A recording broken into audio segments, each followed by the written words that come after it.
આજનો વિડીયો છે shell have will have પર, જેનો મતલબ થાય છે ની પાસે હશે ને હશે.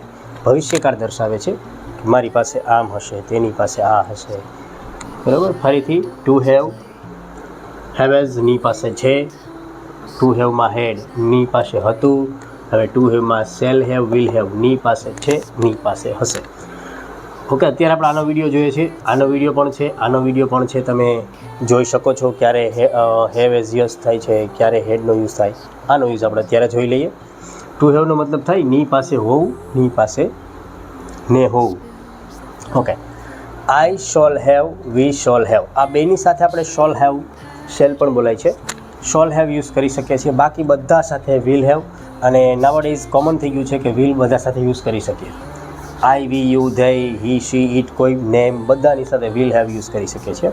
હવે આની સાથે તમારે આમાંથી કોઈ બી વર્ડ જોઈન્ટ કરીને સેન્ટેન્સીસ બનાવવાના છે. તમે આ સેન્ટેન્સ બનાવી શકો છો વિડીયોને પોઝ કરીને. આઈ shell have a good job, મારે એક સારી નોકરી હશે.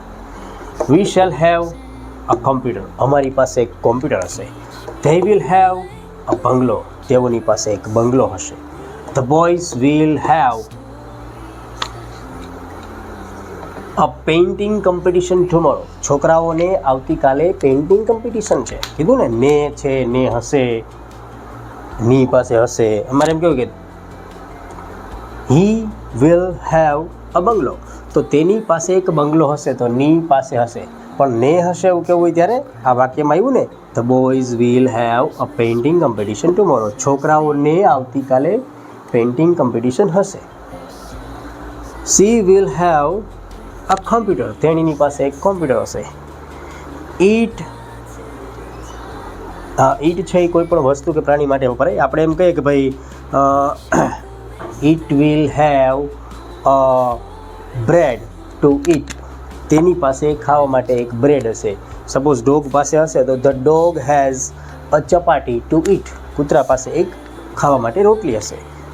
Karan will have a painting competition tomorrow, Karan will have a bungalow. એમાં વધારે બોલવું હોય તો બોલી શકાય, Karan will have a bungalow in Surat city, Karan will have a bungalow on Kalavad road, Karan will have a bungalow in this area, Karan will have a computer, Karan will have a good job, કરણને સારી નોકરી હશે. આ બધા જ સેન્ટેન્સીસ તમે આવી રીતે ફ્રેમ કરી શકો છો. ઓકે, તો આ હતું શેલ હેવ વિલ હેવ વિશેની માહિતીવાળું ટેબલ.